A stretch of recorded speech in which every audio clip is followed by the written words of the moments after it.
this computer. Yeah. Recording in progress. We're official. We're official now. Cecilia, where are you? Are you at your amazing waterfront home, or are you in Toronto? At the cottage. At the cottage. Oh man, can you take your computer and just show us the view? I don't know if you can see it. Can you see it? Oh my God! That's up. That's kind of near what I was telling you. The heading. I mean, towards Algonquin area. Sure. That's my home, man. I see you, really. Oh, this is so cool. I love it. I'm near you, right? Near your What did we say that you're like an hour away? Is that what we figured it out? I'm in North Frontenac, so I'm about 2 hours from Ottawa. Yeah. So I think we figured out that you were about an hour or so away from my family home. So everyone on this call know that you come up next time. Yeah, we are planning at some point in the future some sort of retreat at Cecilia's, which is very convenient for me when I go home and visit my dad in Canada. Thank you. Thank you. And we have an in-house baker, so it's gonna be good. Yes, I love it. Monica's gonna bake a whole week of vegan. She won't even know what happened to her. She won't come. She won't come if it's all vegan. We have to have a little bit of sugar, Sam. Oh my God, vegan. Vegan's amazing.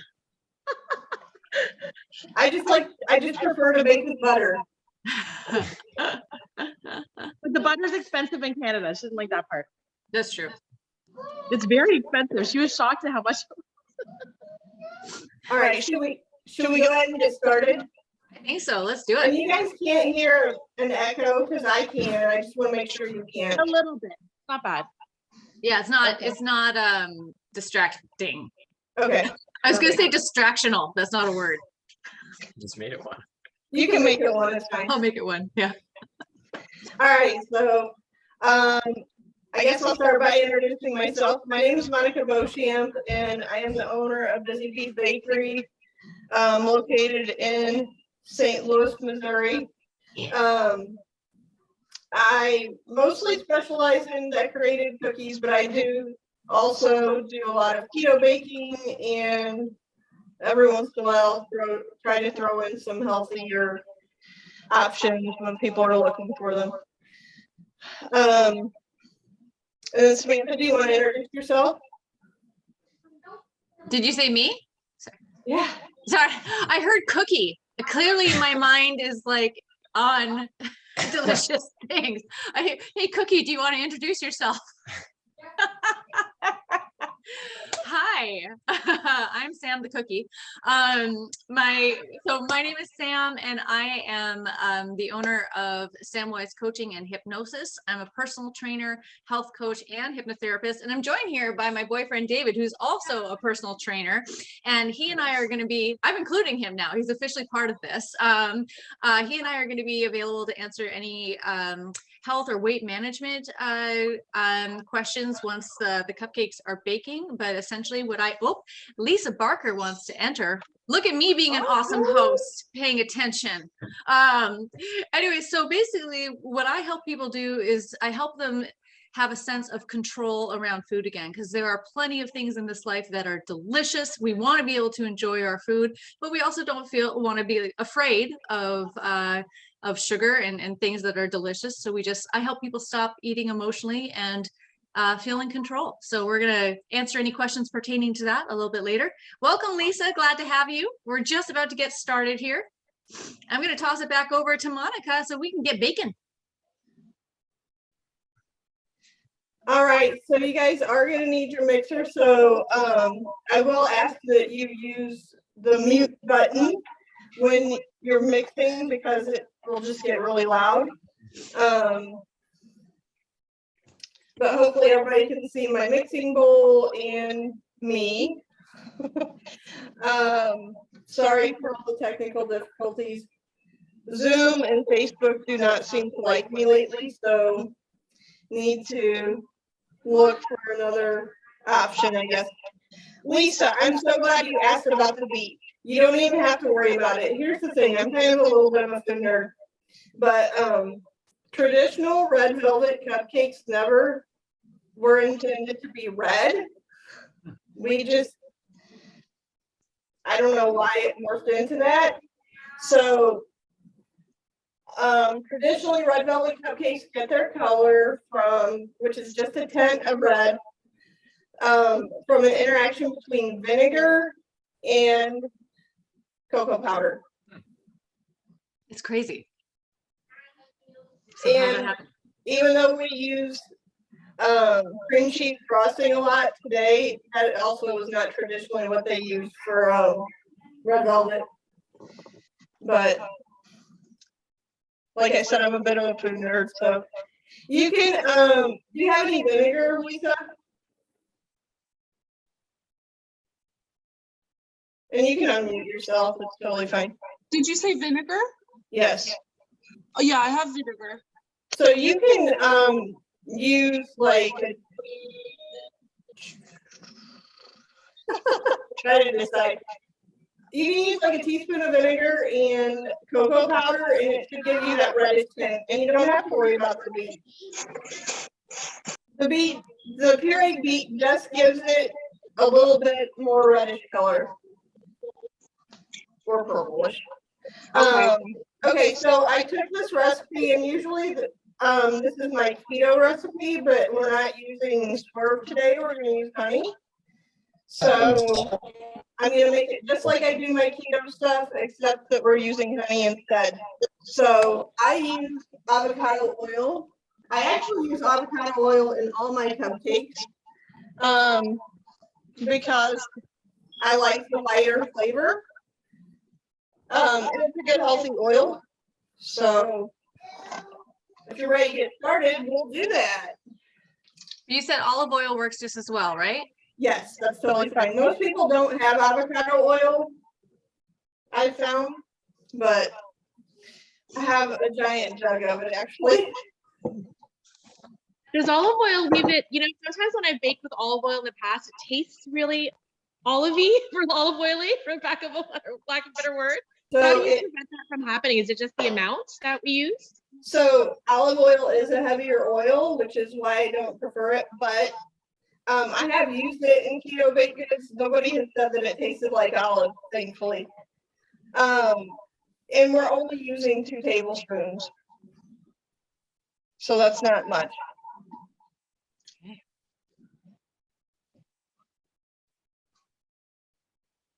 So 2 tablespoons of oil is what you're going to start with.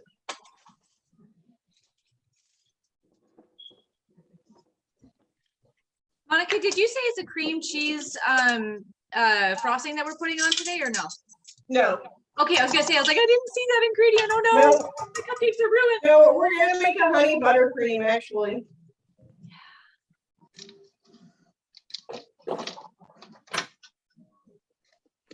And you said And also when I bake, especially, well, really all my baked goods, but especially with healthier baked goods, I try to use as few ingredients as possible.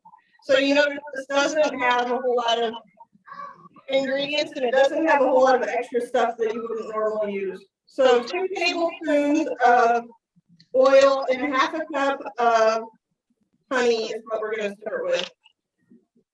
And I usually will use local honey, but I think my children must have used it. So I fortunately had some other raw honey available. This is really dark though.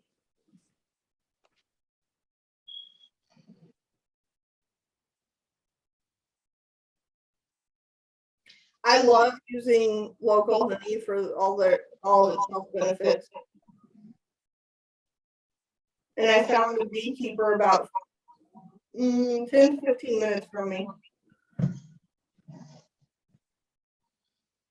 What's the difference between raw honey and regular honey? Is like one just So regular honey is going to be really thin and it's been filtered. And raw honey is thicker. Okay. That's the only difference though, like taste wise is about the same? Yeah. Elizabeth. You can, but it's not going to be the same consistency. She asked if you could use maple syrup for you guys who didn't see. It's not going to be quite the same flavor. It's not going to be the same consistency. So I would use less than half a cup.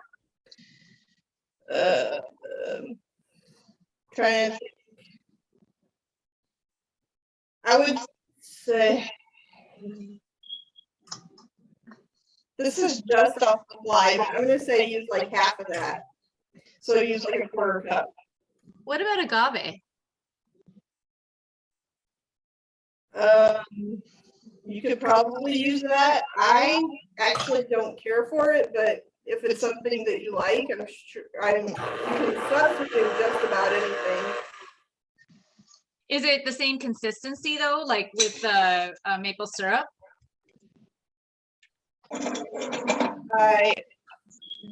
It's been so long since I've used it, I don't remember.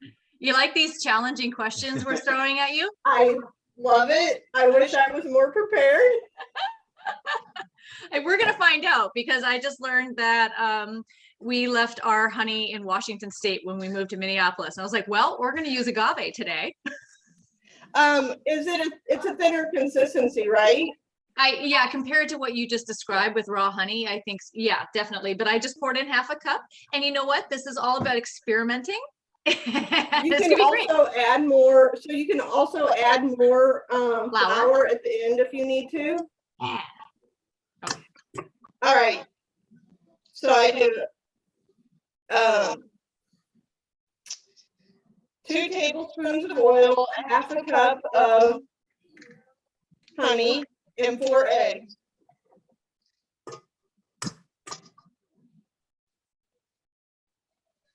And then I'm gonna mix that up really well. Do I need to preheat my oven? Yes, you probably should to 350.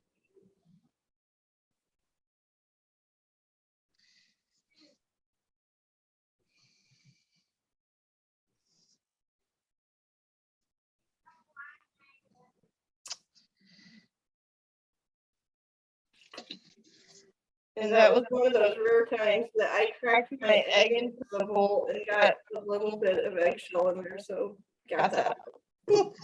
Did you say 4 eggs? Yes. Thanks, Annie. Doesn't matter what kind of. Nope. Just what we bought yesterday.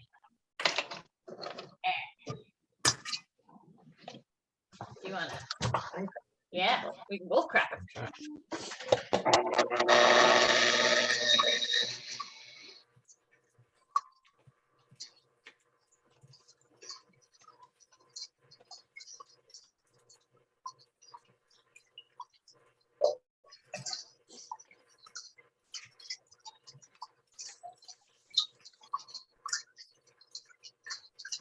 And do we want to make sure that it's well blended or just lightly blended? I'm sorry, what was that? Do we want to make sure that the oil, syrup, and eggs are well blended or lightly blended? Does it matter consistency? I do. I mix it quite a bit. Okay. And Cecilia, I should have also said that coconut oil would have also been an alternative as far as a healthy oil. If you're still here, I know Sabrina's here, but I don't know if you still are.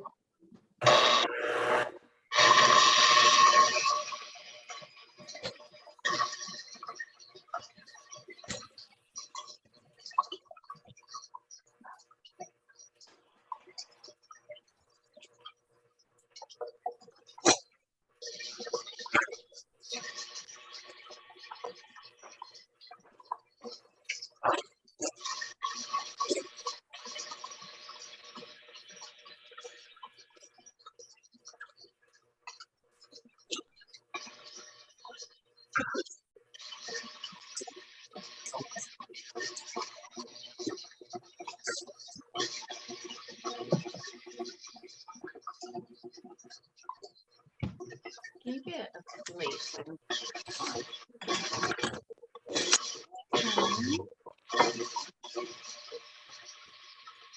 Right.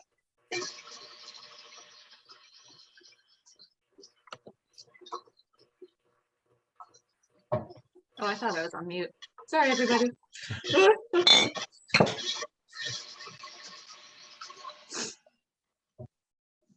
you have a question? How's it look? I'm trying to show it without, hold on, camera angle. Is that okay? Looks good. All right. All right. How's everybody else's look?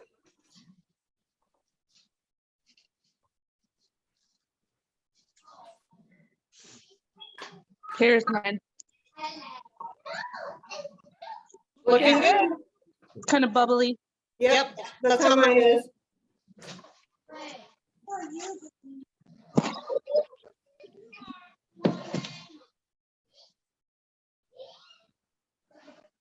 I'm curious, who's the person who's on iPhone? I want to say hi. You could either type it in the chat, or if you're brave, turn on the video.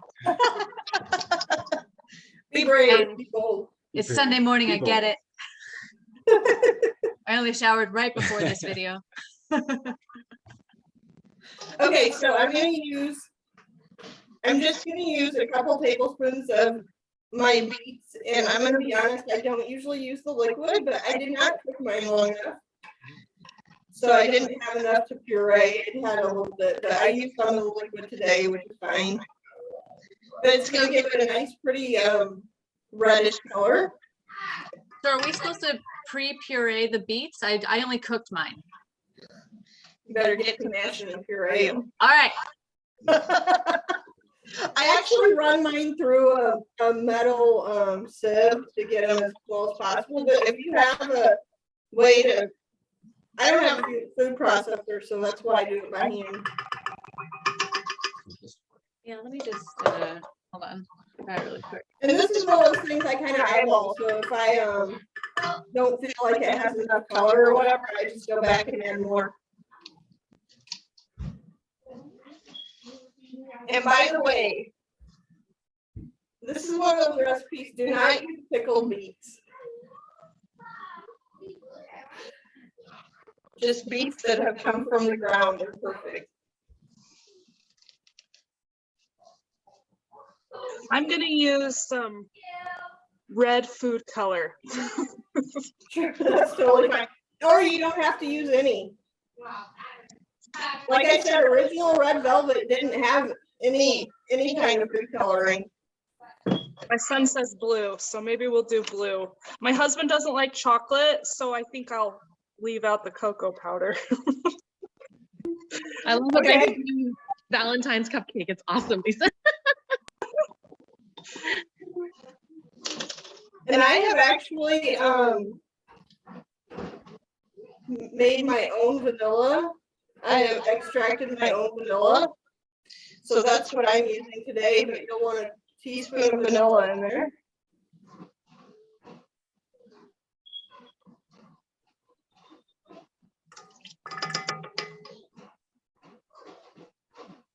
This was actually the very first vanilla that I extracted.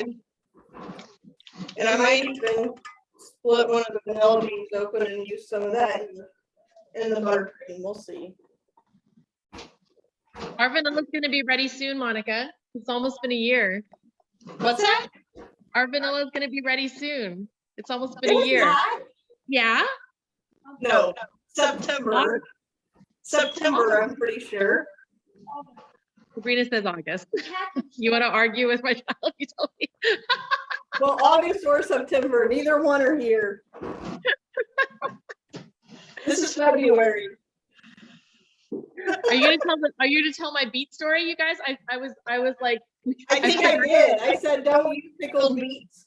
I know, I forgot to use beets, and then we had pickled beets in the pantry that our neighbor gave us. I was gonna use them, but I was forbidden by Monica and my daughter.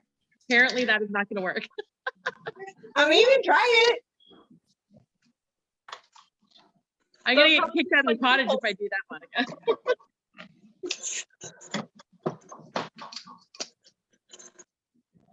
Okay, and if you're adding cocoa powder, you don't need very much because red velvet isn't actually chocolate. It just has kind of a hint of chocolate flavor. So I use 2 tablespoons. So it's just going to be a very light chocolate.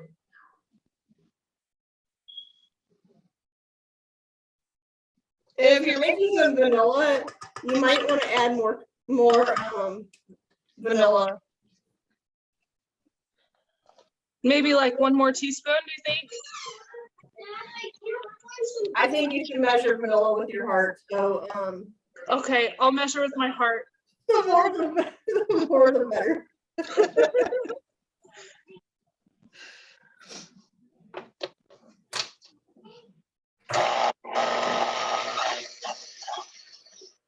You're going to see what color it is here in just a minute. Ooh, my cocoa powder just fell.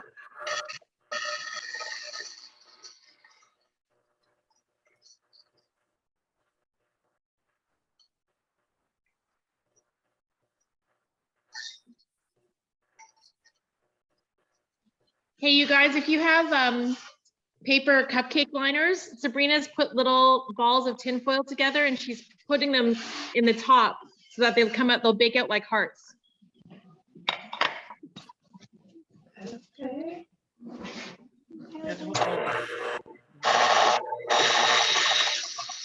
That's so cute. Except for the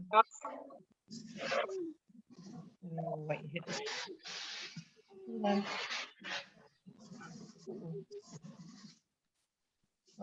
Come out of the beginning? Come out of the beginning. Oh, okay.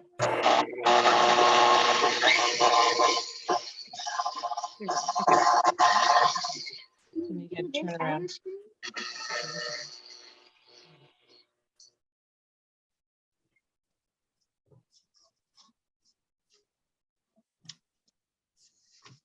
And you guys can unmute yourselves, but I'm curious how many people have baked with almond flour? I tried almond flour pancakes once and they came out really runny. And I hear this because there's more water consistency in it. It definitely does not measure like regular flour. But I also can't convert it on the fly for you. I On would have the, to look it up. on the internet, it said it's a 1-to-1 ratio unless it's if you're not doing a yeast-like thing, like something like bread or muffins or cake, then it's like you use 25% less. Is that good enough consistency? Or like, sorry, I know it's supposed to be. There's like a. Yeah, I mean you just don't want like big chunks. Okay, they're small little chunks. It kind of looks like cranberry sauce right now. How much did you put in? A couple tablespoons. Okay.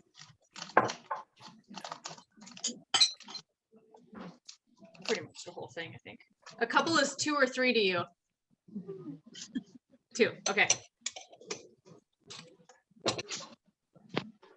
And you can see mine, I added the cocoa powder and it's not like really red, but it will bake with a reddish tint.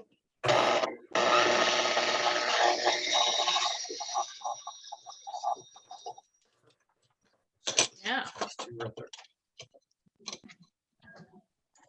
Kind of has a reddish tint now. Okay. So I think I missed some of the instructions while we were trying to mash the beet. So after you put in the beets, what do you do? A teaspoon of vanilla. And 2 tablespoons of cocoa powder. Give me the cocoa powder. Can I use this one? Yeah. Tablespoon. 2 tablespoons cocoa powder. Yep. Yeah, you can just use it. So. Monica, you know your student went ahead of you, of course. Not surprised. She could probably teach. She did not wait. She just did her own thing. Sabrina, do you want to take over and teach for me? No. They're shaped like hearts. Cute. Those are way too adorable. Yeah. Yeah. And then after the cocoa powder? That's it. Mix it up. And then we'll add the rest. Like right now, you cannot overmix. Why does everyone else have their stuff in their cupcake pan already? feel like I missed something. Because Sabrina worked ahead. Okay. Ooh, shit. Okay, go on mute.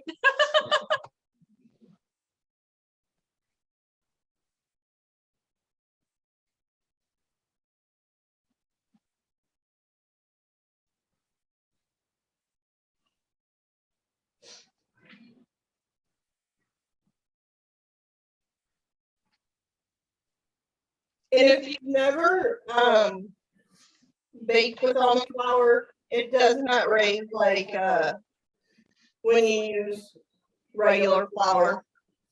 It also doesn't mix the same, but I'll get to that step here in just a minute. Let me know if you have any questions though.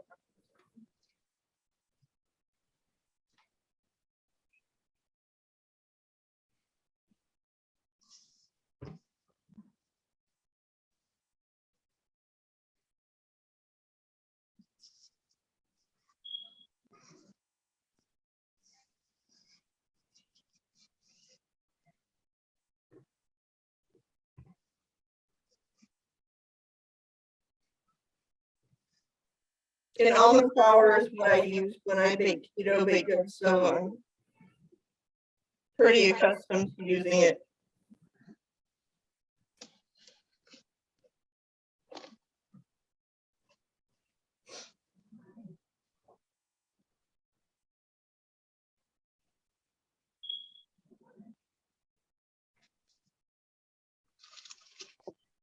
So at this point, it should be pretty watery. Is that right?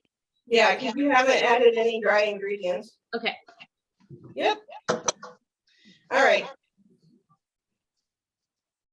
So we're gonna do a half a cup of sour cream.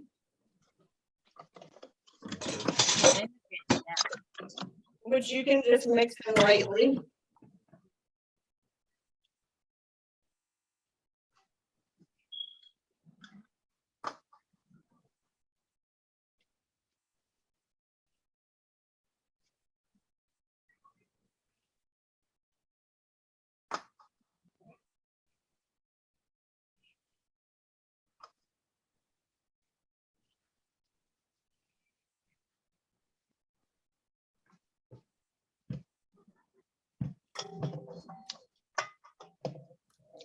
So I got a direct message from Sherry. She's the one on the iPhone. She says that she is lurking and watching. And then she said that follow your heart about the vanilla. She said that's what Monica's grandmother said about vanilla too. Sherry's my aunt. Oh, I had no idea my grandmother said that, but that's great.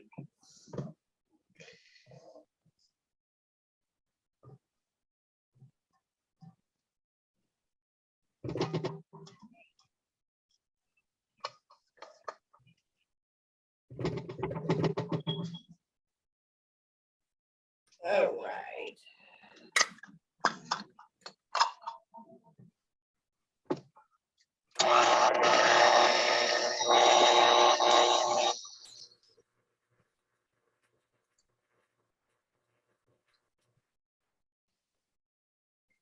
All right.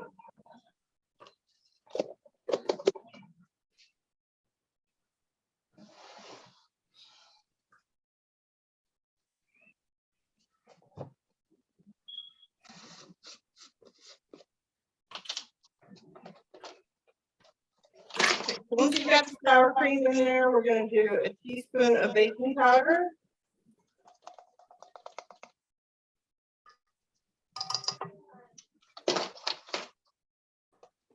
And 2 cups of almond flour.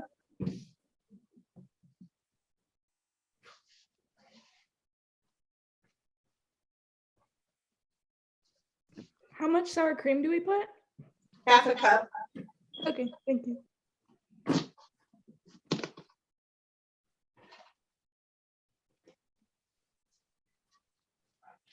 Okay, so once you add the almond flour, you're only gonna mix it with the mixer until it's just basically until it's wet, and then you're gonna do the rest by hand because you don't want to overmix almond flour.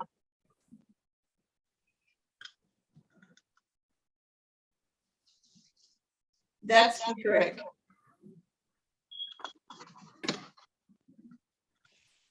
How much baking powder did you say to use? 1 teaspoon. 1 teaspoon.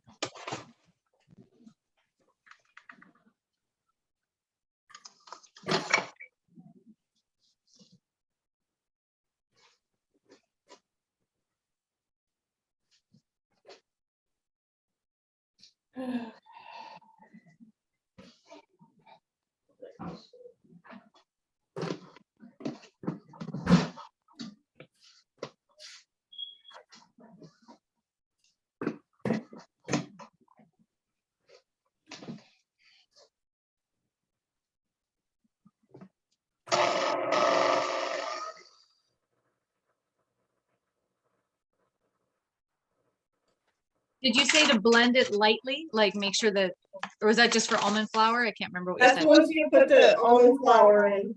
Okay, just so it once doesn't, when you put the sour cream in, just lightly mix it, and then you add your baking powder and almond flour, and you're just gonna barely get it wet, kind of like mine is now. Can you see that? no. Yeah, angle the camera down. You can't see it from the other angle. Nope. I should have the camera on my mixing bowl. Oh, good grief. No, that one's turned off.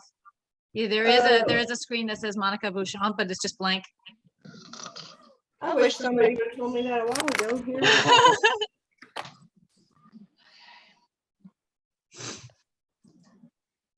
Is it okay to use all-purpose flour or gluten-free flour? It is, but it will measure differently. Now can you see it? Yes.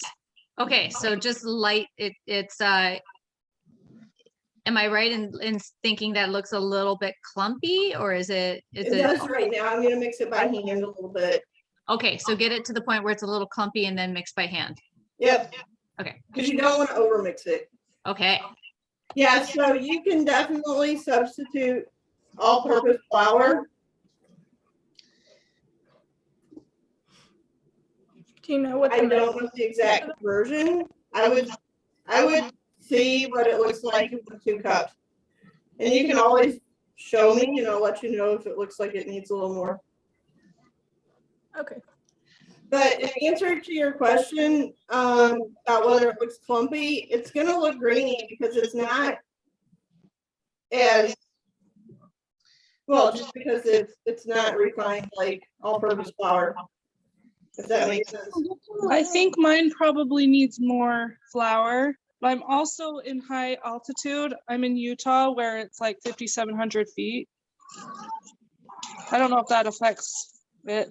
It'll definitely affect your bake time.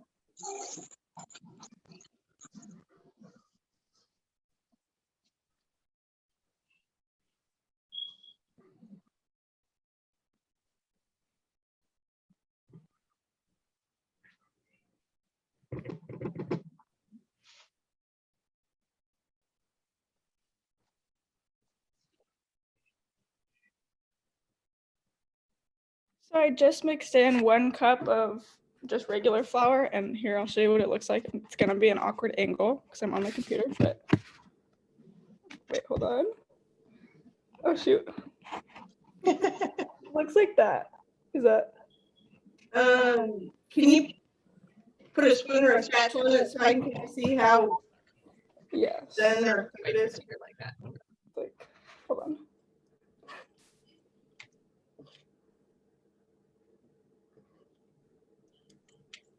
Why don't we want to blend it too well? What happens? It'll get really gummy and dense.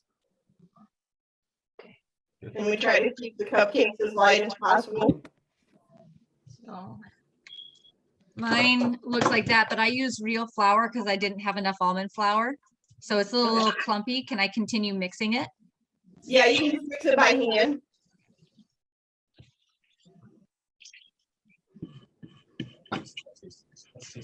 Oh, David says it tastes good. Finger looking good. Good deal.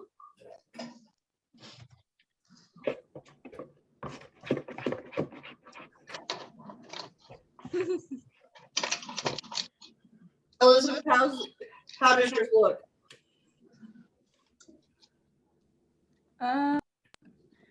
It's kind of thick and clumpy.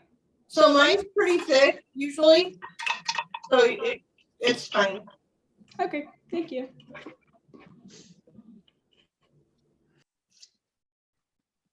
Now my regular cupcakes are thinner, but I think the almond flour just thickens it up a little bit more. Yeah.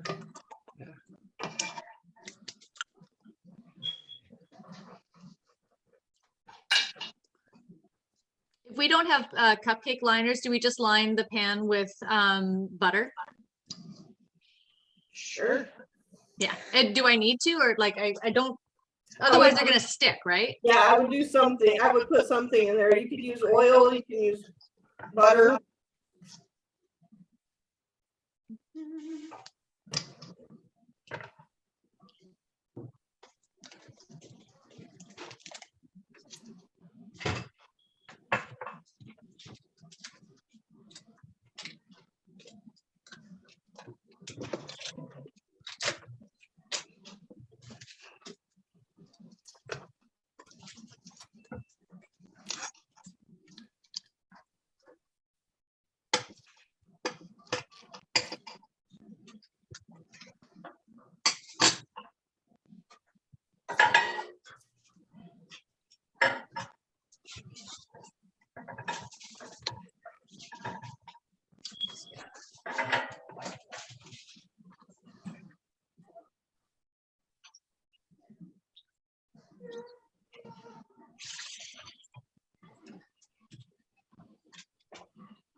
Thanks, man.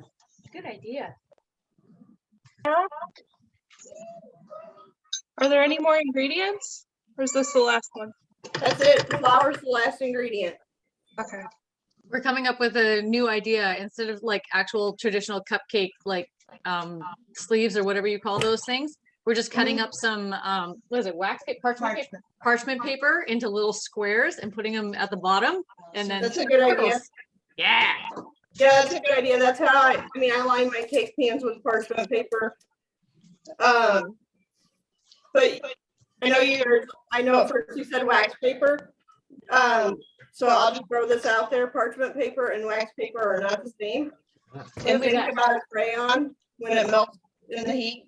Wax paper is the same, so don't use wax paper. Use wax paper for craft, not for making. Yeah, no, we're using parchment paper.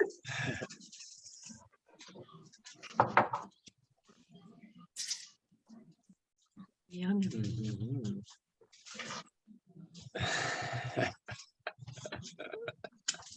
Sam's gonna finish the batter before she bakes it. I mean, the batter's the best part. Forget the baked good. Cookie batter, cake batter, cookie dough, I should say. Yeah. It has beets in it, so I feel amazing. Can you taste the beets? In a good way. Yeah. In a healthy, sweet way. Yeah, it doesn't taste like beet. And yet I know it's beets, so it makes me feel good about myself. I almost want to add more beet just for fun, but I Screwed the won't. rest of it out. Maybe we'll try a different. Change the texture. Yeah, I would change the texture. Maybe. Can I help?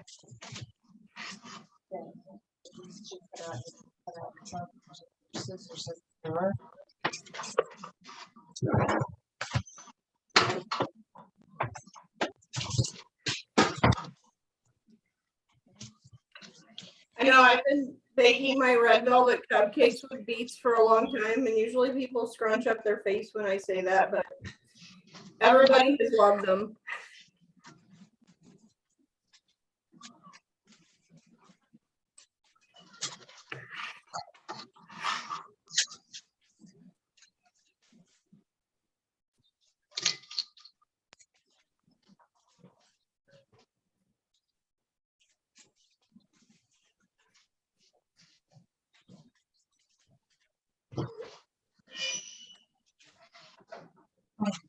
And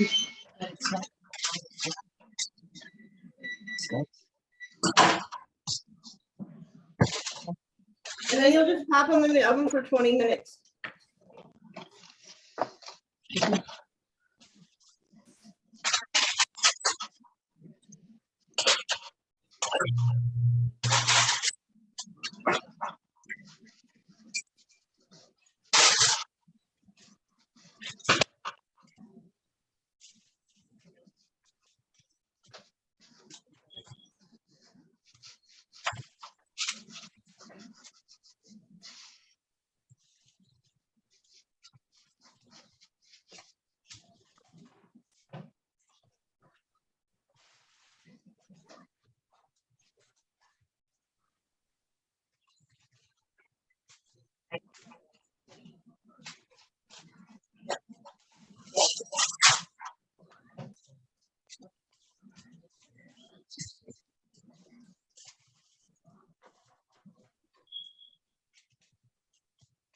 How's everybody's look?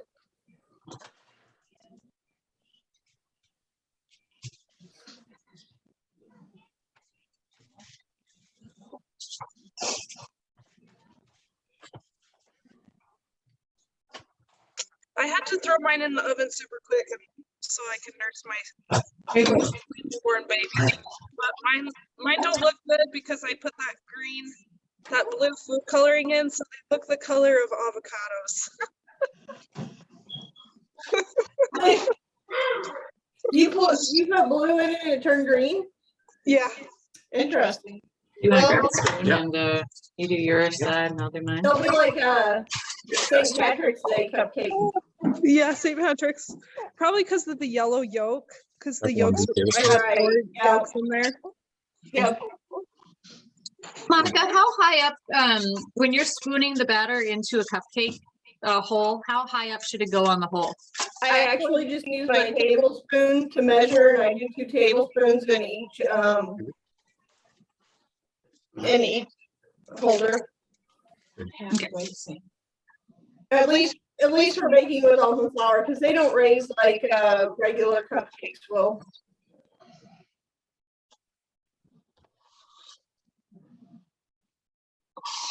So use your finger.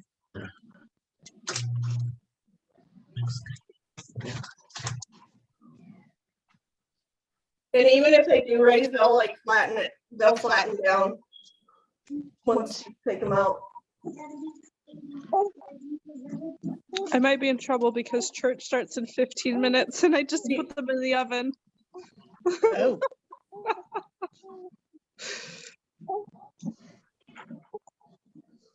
I was gonna say you need to go, but guess you can't just leave them in the oven. Is there somebody there to help you?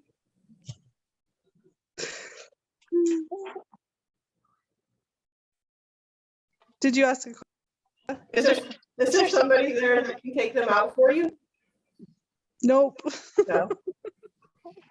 Maybe I can call somebody and be like, hey, I've got cupcakes in the oven. Can you go to my house? Or maybe I'll just have to go. How long do they bake? 20 minutes. 40?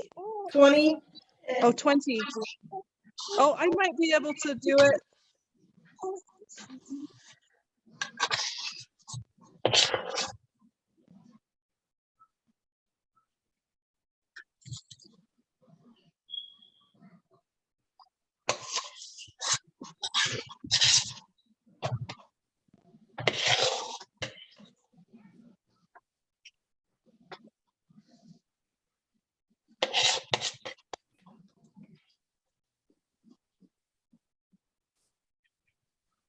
Sorry, honey, this might be at the point.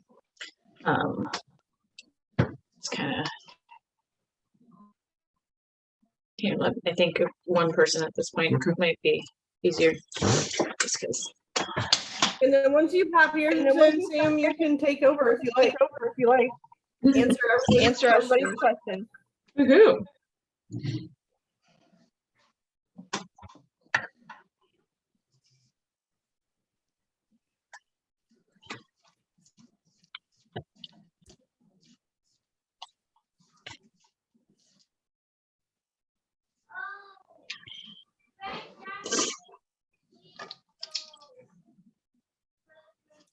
All right. I think that's gonna have to be good enough. Second, get this one.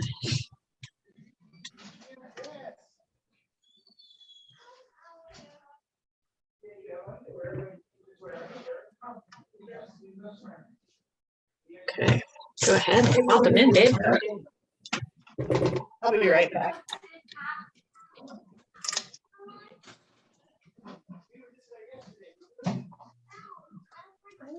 $20. Right? Uh-huh. There we go. Gonna lick the spoons. Go for it, babe. All right. Yum, yum, yum, yum, yum. Ah. Sabrina, how did yours turn out?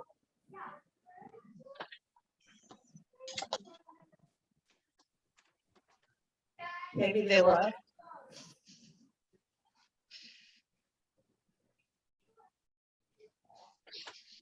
It's still bacon. I was like, maybe they left. She's a little camera shy. Did you guys use regular flour or almond flour? We had regular. Yeah, so she just whizzed right through that. She was like halfway done before you started. Did she have the recipe already? Like the exact measurements? How'd she keep? Because she's baked with me a few times. So she's already nice. She knows how to bake. Yeah, love it. She can like sense it. She knows the amounts. Like that's crazy. Mhm. Who's tried the batter? Anybody? Are we the only people who are finger licking here? I'm not brave enough. It's got eggs in it. I've never had any illness or anything for like, and I ate cookie dough growing up like a fiend. Me too, actually. Yeah. I think, someone was telling me, actually, I remember having this conversation with David a while back, because he was just like, I'm not sure about raw egg, blah, blah, blah. And I think that originally came, like, there's a difference between eggs that you can find in Europe versus what happens here. Like, people are worried about contamination. And there's something about, like, I could be messing this up. Do you remember this conversation where we were talking about, like, there's less, what's that? Do you want to share, Mom? My mom is here. European eggs are not washed and refrigerated, so you're more likely to get, nope.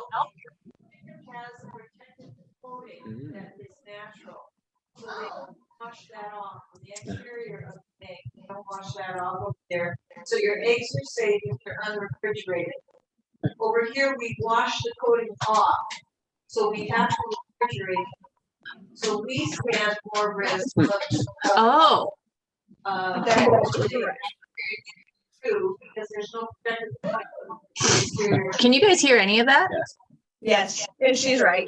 Yeah. All So right. the other thing about that is a few years ago, they said it's not the egg in the cookie or cake batter that will make you sick, it's the flour. What? So, Why does the flour make you sick? I don't know. Is it the idea of eating flour in a It's- non-baked It's form? raw flour, so there Harder are on your people gut? who will sell cookie dough that's edible. I mean, Yeah. it's all edible, but Yeah, you have to heat freezer the all. flour to like 500 degrees, I think, before you use it. I don't know. There's a whole process. It's not something I do though, so I haven't looked into it really. Interesting. Fascinating, right? Yeah. But I've like plenty of beaters growing up and I survived it, so I think it's fine. Well, and different, I mean, this is actually, this is a great segue, isn't it? But it's every body handles things differently. So earlier in the call, you may have heard that I'm a health coach. So I went to the School of Integrative Nutrition out of New York. It is an international school, but you know, I did all my stuff online with people around the world, which was really cool. But I went into it originally because I had been working in corporate America and I was gaining weight and I was taking people out and drinking a lot. And I noticed that the scale was not going in the right direction. I wasn't very impressed with myself and life and blah, blah, blah. And then I thought, you know what I'm going to do? I'm going to become a personal trainer. And that's going to help me figure out how to live a healthy life. But being a personal trainer, as amazing as it is, it really is about the exercise component. They have a little bit of nutrition knowledge. And Cecilia has a question. I'm going to answer it in just a second because I'm terrible at reading and talking at the same time. But anyway, so the personal training certification didn't give me as much information about nutrition as I wanted in terms of being able to coach people. It gives you a little bit, but not as much, as I said, as I wanted. So I was searching for a nutrition certification, and one of the things that came up was about being a health coach. And really what it said is, what lured me in is that as much, I think their ad literally was something along the lines of, you can have as much kale and broccoli and juices as you want, but you're never going to be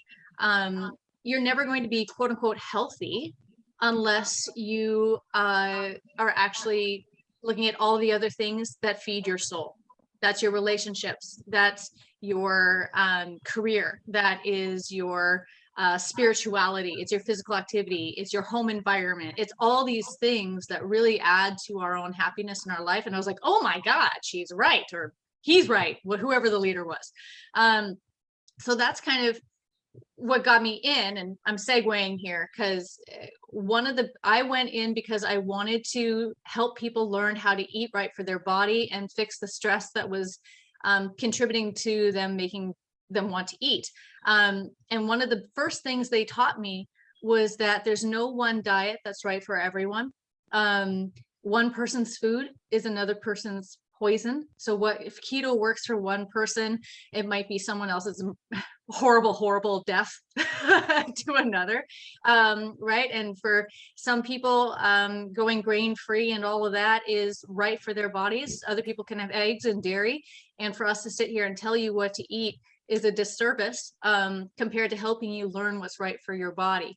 So I'm very excited to be here today to help you learn what's right for your body. And as I said at the beginning, I help people gain control with their relationship with food, so that they don't feel like a prisoner around food anymore. They don't feel trapped, like they're thinking about food all the time. What do I eat? What's healthy for me? Oh my God, forget it. I'm just going to eat everything. Right. So I help people gain that sense of control, and I help them lose weight naturally and sustainably. So with that, I'm going to go to that chat box now that I can think. Sam, how would you recommend helping us get off of sugar addiction? All right. What a great question. First of all, how do you know you have a sugar addiction? Let me just ask you. Oh, can't hear you, Cecilia. Be brave and unmute yourself. My husband's drilling, so pardon me for 1 second. Do you know Rob recognized your voice? He recognized that, Sam, and I'm like, it is. Oh, Rob, he was at my wedding too. I love Rob. She says hi. Anyway, so how do I know? Okay.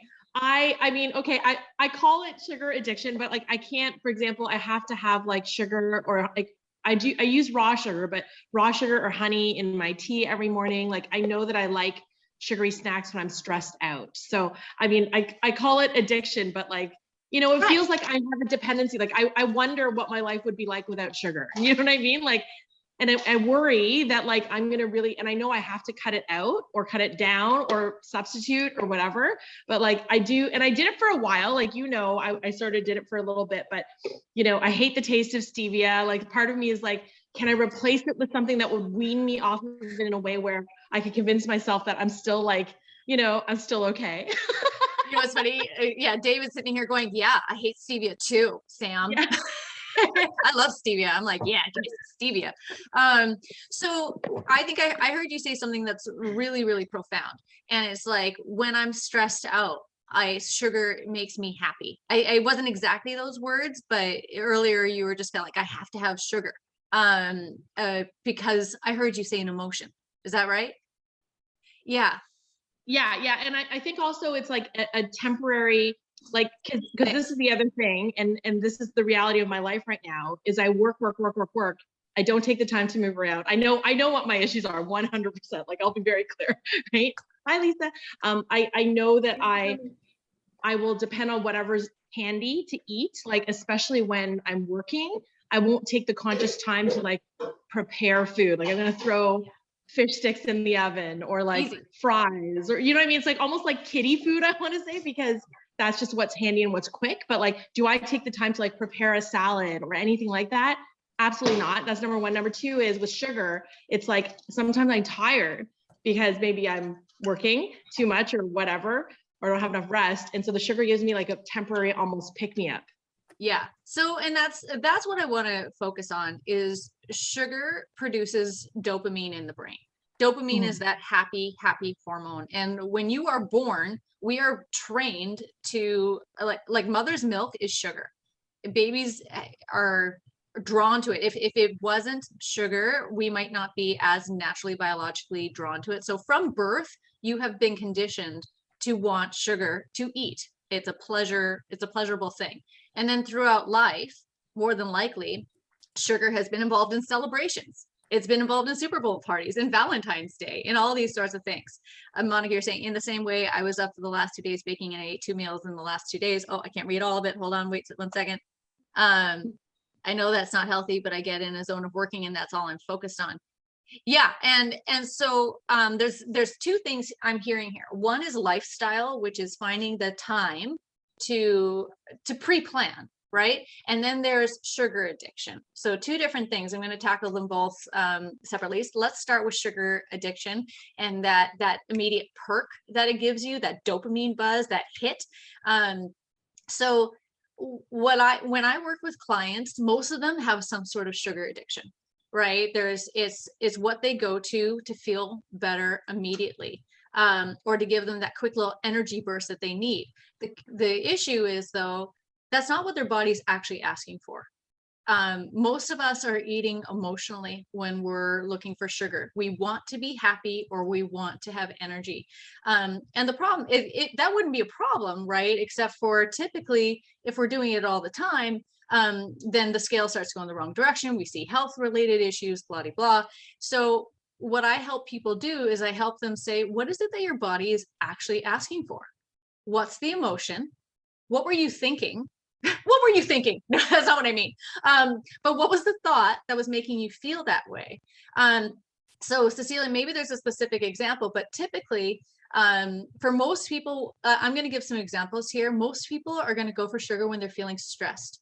And stress can mean a couple of things, but for the most part, it means that they're feeling a little overwhelmed and they need a break. What their brain is telling them, what I'm doing is hard. It's stressing me out. Stop doing this for a minute or so. Give me the break that I need. That's what I'm asking for. But so many of us are conditioned through life because of birthdays and celebrations. Food is, our brain has been trained to know that sugar makes us feel better immediately. Same with smoking, same with sex, same with alcohol, right? These are the vices, right? So what we have to start being able to do if we really want to break that habit is saying, first of all, what am I feeling? What am I feeling? If I'm stressed, it means I need a break or I need to relax, right? I need a way to calm down. And Cecilia, you're one of the best people in the world to talk to about different ways to recenter yourself, to ground yourself. So it is about consciously saying, when I feel stressed, instead of sugar or instead of some sort of quick pick me up, I'm going to make a new default behavior. I'm going to take 2 deep breaths. I'm going to meditate for 1 minute.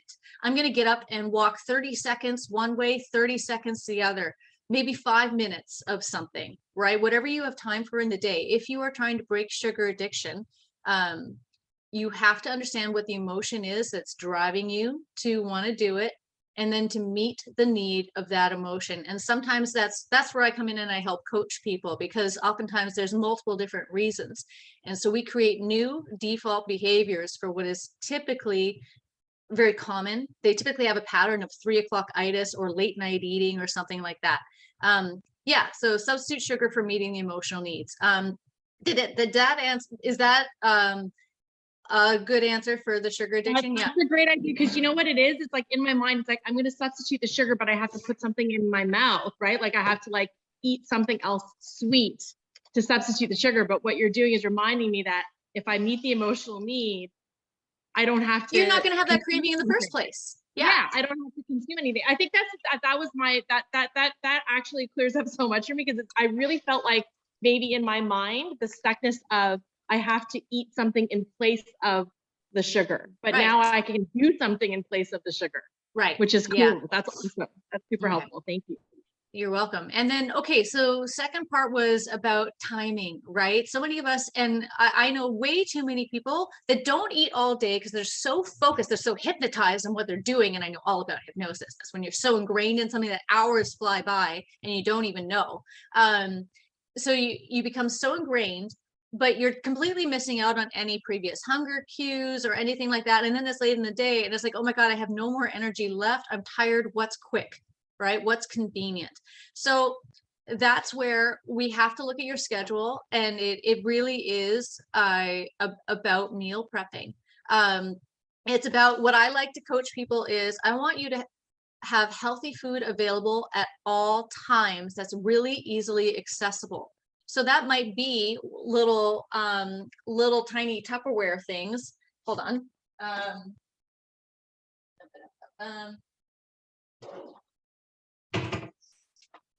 You know, this is about 1/4 cup.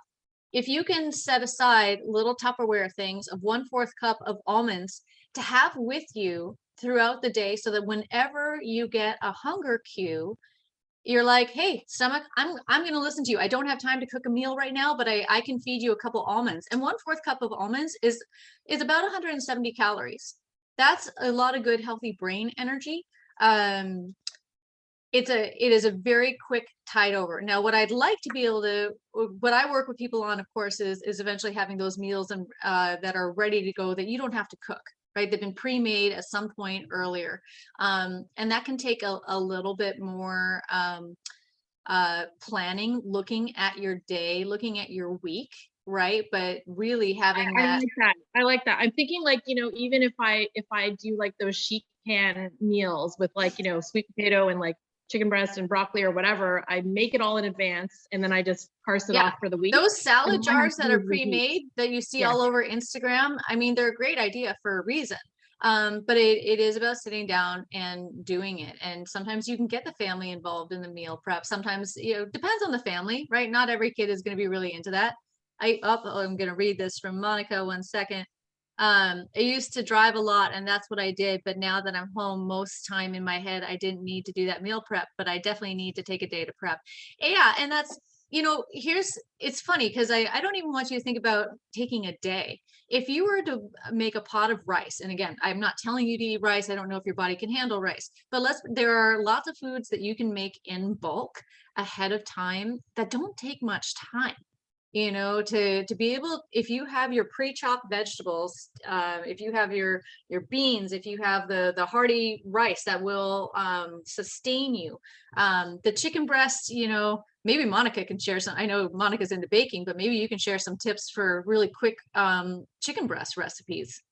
Monica, is that crazy? Are you into chicken breast recipes? I don't know. No, I like baking. Baking, Sam. I bake chicken. But you can also get, you know, and I will say, I'm like, yeah, crock pot meals. I mean, that's one of the best things you can possibly do. So if you can take a couple of evenings, and you know, if I did a crock pot meal 3 times a week, that saves me 4 nights where I don't have to be cooking, and just to have it portioned out. And so many of us are lucky to be able to work from home right now and have that easily accessible. You don't even have to, you know, put it into your little lunch bag or something like that. But yeah, it is having healthy snack food available when you're in a bind is really, really good, so that you're not saving it till the very end of the day and then overeating, right? That's a really, really common thing. So I help people figure out what's a quick breakfast thing. You know, it's pretty easy to have a banana at least in the morning, right? It's pretty easy to have a cup of Greek yogurt, spread a little bit of granola on that. So again, I can't tell people what to eat, but we can brainstorm together things that are really quick and really easy. And it's just sometimes just having that partner there to say, yep, this is what I'm going to do, right? Because just taking the time to think about it. And that's what we're not doing. We're not taking the time to think about it. Ooh, I got it. my timer just went off. Anyone else's? Open it. Oven mitt, right here. Yeah, does any of that help? Is anybody, any questions about? Awesome. That's really good. I have a question for Dave. Dave, do you have any quick tips on like, because I sit all day long, Yeah. literally on my butt all day long, and I don't have like, you know, a ton of time in between, but like, do you have any suggestions for something physical I could do that's like quick and easy in between Absolutely. meetings?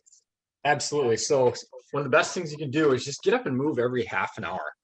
Set a timer, set a mental reminder, no longer than an hour, like every half an hour to an hour. Get up, do 5 squats, sit in front of your chair, do 5 squats. That takes maybe 30 seconds. How many squats would that be in a day, David? Cool. You know, maybe we can do math here. This wasn't part of it. But think about it, because I like, even in just my mind, Yeah. if I got up every half an hour to an hour, you know, and maybe there's 8 working hours in a day, let's say, for people who are really cool about that, 8 times 5, It adds up. that's 40 squats. And that's, you add that up over the course of a week or a month. I mean, it's not going to be enough to, you know, say burn hundreds and thousands of calories, but it's going to get your body unstiff. It's going to get your body feeling better, right? So when we sit a lot, we get muscles that tighten, like your hips, your hamstrings, you know, the back of your legs. And even just getting up that little quick 30 seconds to a minute and doing some squats, doing, you know, some, stepping back and forth, like doing a stationary lunge, just step back and forth, step side to side, raise your hands overhead. It doesn't have to be complicated. Literally, because when you're sitting all day, like that's the kind of stuff that just sort of makes you feel like, oh, right. Yeah. And Yeah, so I'm either sitting or I'm standing in one place. Actually, the standing in one place is worse for me than sitting. it can be. Anything done to sitting too long, everyone's like, don't sit too long. Standing too long is bad too. Yeah. Anything that you were doing one position of for too long is bad for your body. Your body was meant to move. Here's for people who are standing, especially Monica, as you're standing and baking, and if you're, Cecile, I'm going to tie this into that stress, that need for a quick dopamine hit. I don't know about you, but if you turn on your favorite song and do 1 minute of Dance around. Let's do a little 1 minute dance party. a 1 minute dance party. I know it seems ridiculous, but I tell you, the what's the happy hormone from exercise? Dopamine. No, Serotonin? No, endorphins. Endorphins. The endorphins that it takes. How many personal trainers does it take to come up with a hormone? But like literally that alone gives you the endorphin and energy boost that sugar can do, and it's healthier for you. Smart. A fun way to move. And you don't have to go crazy like I just did. But you know, literally just bopping, moving the body a little. This shakes out the body. And that'll do more good for you than the stress of, I shouldn't say more good for you. It can do equally as good for you as going out for a half an hour walk. If you do that a couple times in a day, moving the body is what matters. I just got to schedule it in. I think if I schedule things in, like just like Dave was saying, just even if it's 30 seconds, right? Multiple times a day, that's going to make a big difference to me, because I think that's what it is. I just forget. I just forget to move, forget to, do anything. So that's great. So it's funny, David just got certified in behavior modification. And so he learned about creating micro habits. And instead of like, again, people like, I need to fit in 5 days of exercise, half an hour of a day, whatever it is. If you can start tying in little tiny things to habits that already exist. So if every morning you have a habit of brushing your teeth, right? Ideally, I hope so. Anyways, but if while you're brushing your teeth, if you were to simply even just hold a squat, brushing your teeth, and I don't, David, there are more examples in the book, Yeah. but do you think are there things that we typically do in a day where you can tie in some sort of minimal movement Yep. so it becomes an easier habit And change? the key with that is to make it simple enough where you don't even have to think about it. The classic example is someone who doesn't floss their teeth. Literally floss one tooth and instantly say, hey, I flossed my tooth. It's awesome. Before you know it, you're not even gonna think about flossing that tooth. You're gonna floss 2 or 3 or 4. And the idea is to, pick something small that you can do instantaneously and celebrate the heck out of it. And that's because your body's resistant to change. Your mind is resistant to change at times. And it's breaking that behavior change, that habit down to something manageable and chewable where you don't even have to think about it. Before you know it, man, I'm up to brushing, I'm up to flossing half my mouth and I didn't even think about it because I've added like, a tooth per week. And you can apply that same idea to exercise or, squats or the lunges or the dances, things that we talked about. Make it small, make it something you can, instantly do and reward or congratulate yourself for it. And that's going to make your brain more inclined to keep doing it. I love that. That's great because I think in my mind, like, everybody always thinks like I have to exercise for an hour a day or I have to, you know what I mean? Whereas this seems more accomplishable. Like, Yeah, you know, absolutely. and That's the idea. someone who doesn't love exercise because it's never been my jam. However, this is the thing, like I'm great with conditioning my mind and my emotions and helping other people with it. When it comes to yourself, it's a whole different It's hard to take your own advice sometimes. Trust me, I know. Yeah. So Thank you. Cecilia, let's put this into practice. What can we hold you accountable to for 1 week? What's a micro habit that you want to start inserting into your day that's going to help you? Either what do you want to accomplish? Do you want to break sugar habit? Do you want to get a little bit more healthy movement into your day? What's your first goal? I got 2. I think I want to, every time I think I want to crave sugar, I'm going to try and like meditate for a minute or do something to calm my emotions down. Second thing I want to do, so I think I'm going to be determined to move every hour, only because I tend to have like sessions every hour. Yeah, so that's perfect time. Each session, Yeah. I'm going to maybe pad my time and move for at least 5 minutes every hour. I think that's going to be my 2 things I'm going to try this week. All right. So what type of movement are we going to hold you accountable to? I like the dance party thing. I love that. I love music, so I'm good for that. I like the squats. So I think what I'll do is I'll alternate between like dance party and squats. I'll try and do that every hour. Monica can hold me accountable because she works with me too. So dance party, exercise. Good. Okay. And then I'll definitely check in with you guys. I'm gonna see where I'm at because I really want to. I'm again. It's so easy to like say. For other people, it's so easy to like I'm great at motivating others and I'm generally pretty good at doing certain things for myself, but when it comes to movement and food, those are the 2 areas where I know I'm like poo-poo. So small habits and check in with us because what I want to say is start small. I love that you're going all gung-ho and like every hour I'm gonna do it. I want you to set the bar. It's kind of what David was saying. 1 tooth. Yeah. 1 tooth. If you can do that. Maybe even 1 minute. It doesn't even have to be 5. Just something you can do without even thinking about it. Yeah. Okay. And see how much more you do if that makes sense. But I know, we don't want to set the bar so high that you're like, oh, well, I didn't do it, so screw it. Right? Yeah.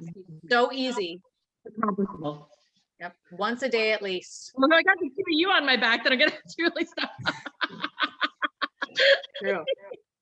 And Monica, and Cecilia, I feel like in my head I heard you say 2 things. Did we get both of them? Yeah. Okay. Yeah, perfect. Thank you so much, you guys. Okay. And Monica, I'm just reading your comment now. So the thing that I need to change is to make sure that I'm starting earlier so that I'm not up baking for 48 hours plus. Starting your day earlier? What do you mean starting what earlier? I think I'm muted. Hold on. Am I muted? You're on now. No, starting orders earlier, as in I did 6 dozen cookies in 2 days. I should have probably spread that out a little bit. Yeah. Is that like do you have like orders need to be in a minimum of 2 days in advance? Or if you get an order in on the fly, is that what you mean? Like in terms of what's the cutoff date for you to?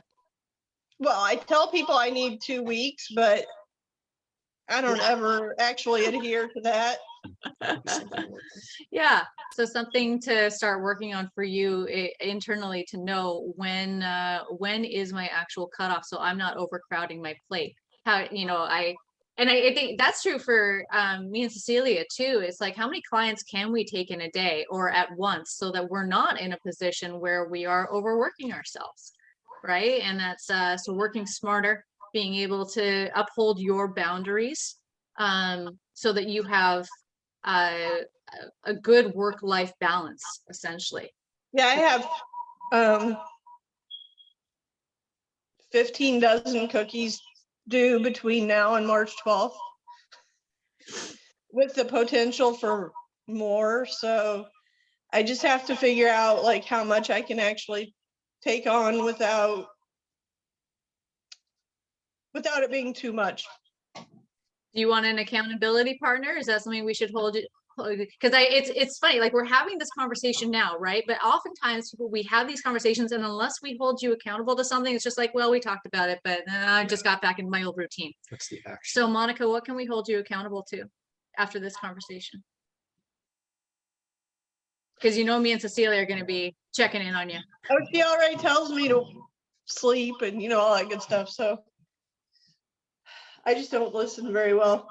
Well, let's start with your figuring out how much work you feel is maintainable, sustainable, I should say, for you, so that you're not in a position where you're not able to plan your meals accordingly.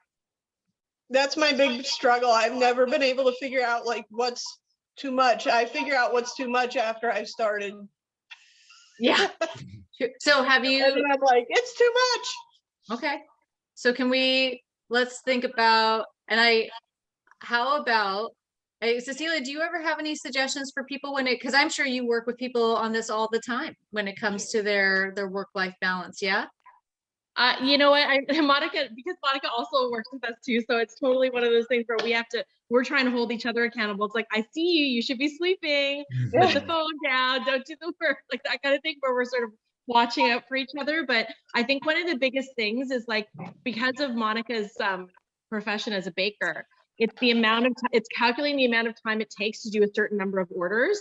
And especially if they're custom cookies and things like that, I think depending on the complexity of it, it could take longer than she even anticipates. So I think it's like giving plenty of time for a certain amount of cookies, a certain project. And then my other thing that I'm thinking is like, honestly, Monica, like we talked about this a little bit, but even though the custom cookies are amazing, they take the most effort, the most time, the most energy, right? So like maybe pushing more of your keto platters or the things that require just like bake and go, as opposed to like the custom orders, or knowing that you can only max out. Because Sam and I were just talking about that too, right? If you have too many clients, same thing with too many cookies, it's not executable in a way that's not going to kill us. Yeah. So I think your it's just health like goes down the drain.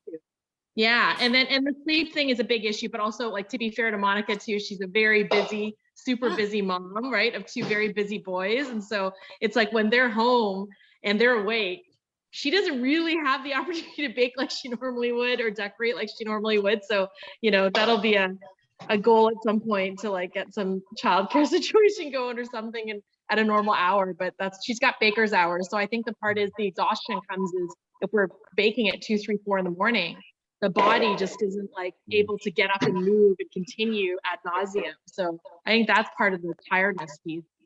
So why don't we start with this? Because I'm hearing right now, and correct me if I'm wrong, but it's like, I don't even know how long certain things take, right? So it's hard for you to plan if you don't have that data. Is that right?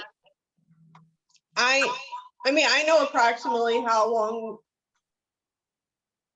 like I know how long a dozen cookies will take, but I have an order coming up that's 12 and a half dozen cookies.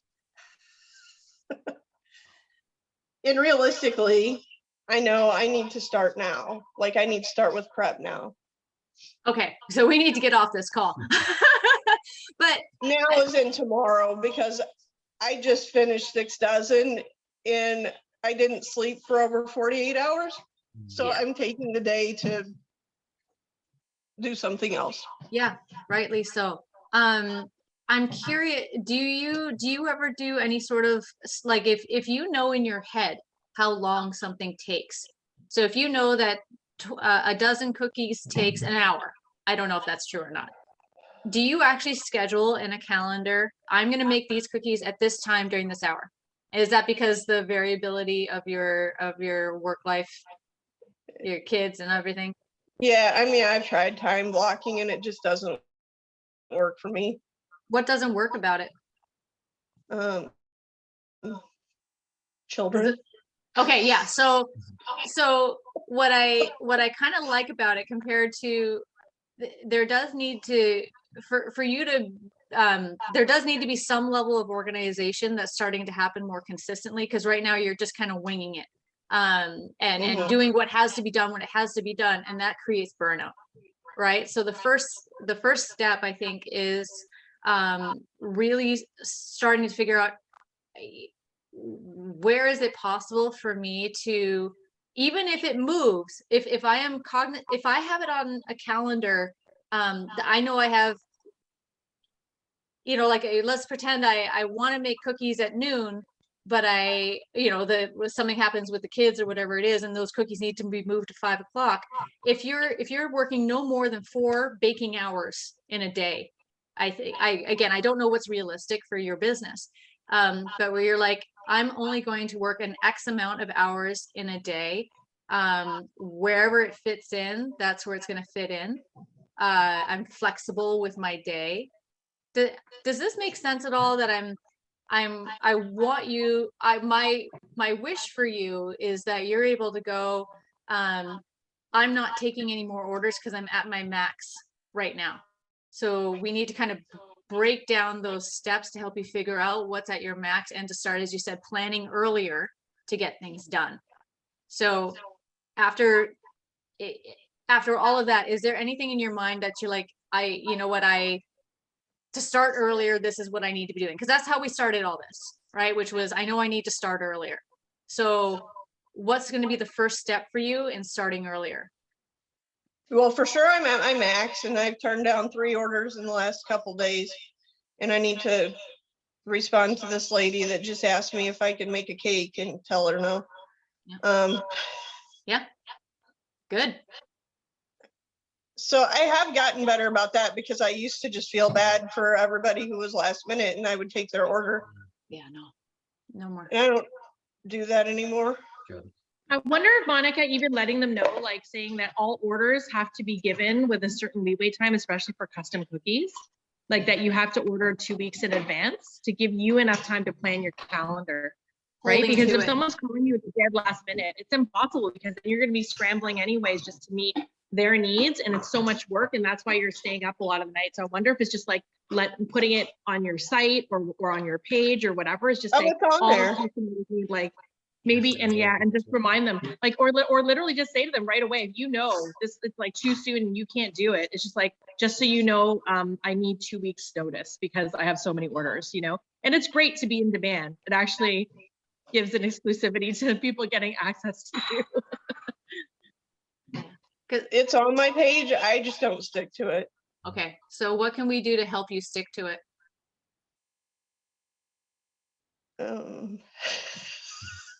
What does it mean Block to my you? Facebook account. I don't know. Well, what does it mean if you say no? What does that mean? What are you telling yourself when you say no?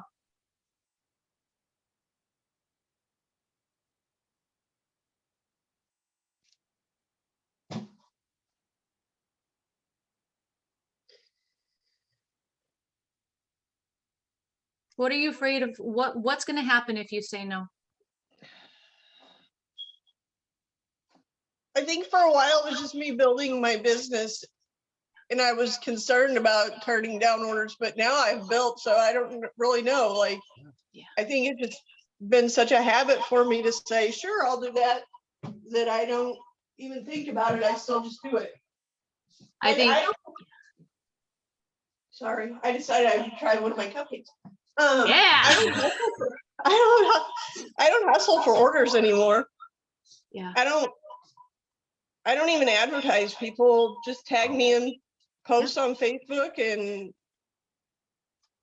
That's awesome. customers find me. I think so. A little bit of habit change, right? Your business is not going to suffer. My guess is this might even be more in demand. This might actually help your business even more because now you can future project because people are going to be booking orders more in advance now. But it is about taking those steps to hold firm that I have a 2-week deadline. They're going to say anything else about that. Do you have any concerns at this point about doing that? No, because I've turned down so many people. Okay. Will that help, you think, if you start making people or enforcing the 2-week rule, will that help you in terms of starting earlier and helping you organize your schedule a little bit more so you can breathe? Well, we'll have to see. Okay. All right. I don't know, is 1 month a good trial period for this to kind of see? Because I know that, 1 week, who knows how many orders are going to come in a week? I don't know. What's a good date to check in on you again with that?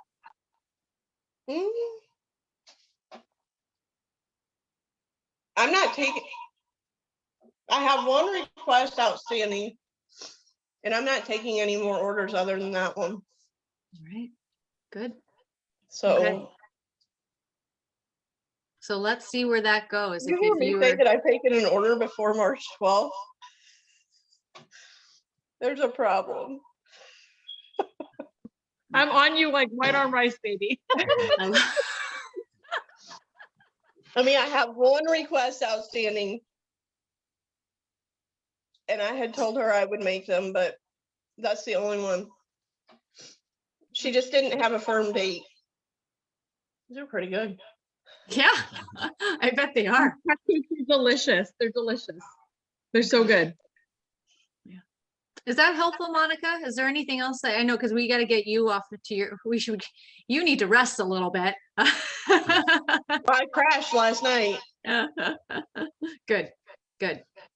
Yeah. Is there any other questions? This was so much fun.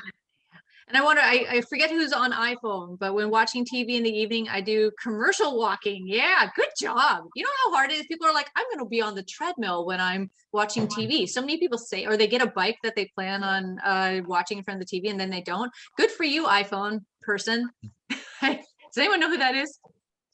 Sherry. Good for you, Sherry. Way to go. All right. So cupcakes. Does anybody want to know good. how to frost these cupcakes? Yes. So you're going to take a half a cup of cold butter and a half a cup of honey. Hi, Sabrina. And you're going to mix it until the butter starts to become white. That's it. So it's just honey and butter and that's it? You can add a little vanilla. Oh. Okay. That's it. Amazing. Yeah. Yeah, we got it. Does the butter need to be pretty room temperature, I suppose? Cold. Cold. Okay. So you'll probably want to cut it in cubes. Okay. Make it a little more manageable. And a half cup of honey or agave, if that's what we got. Probably a little less agave just because it's thinner. Okay. Cool. There's a third cup. Thank you so much, Monica. This is going to be wonderful. I'm so excited. I'd love to see pictures from everybody. Okay. I'm going to download this recording and post it, share it with folks so that anybody who wants to watch in the future can. And Sure. Thank you everybody for joining. It's been a pleasure. My name again is Sam with Samwise Coaching and Hypnosis. You'll see me on Facebook when I post it live. But my email is sam@samwisehypnosis.com. Geez, had to think about that. sam@samwisehypnosis.com. And Monica, I assume everyone here probably knows you, but I'll let you take it from here. I think so, but the only thing I'm not trying to volunteer you, but if you guys like this, let us know and we'll try to do some more of this. Yeah, awesome. I thought that was great. It was fun. It's a good brain challenge. Yep. I'm volunteering David too. Thanks, Sunny. Thank you guys all. It was really, really fun. That was great. Really appreciate you. Thank you, everybody. Happy Valentine's Day. Thank Have a you. good day. Bye.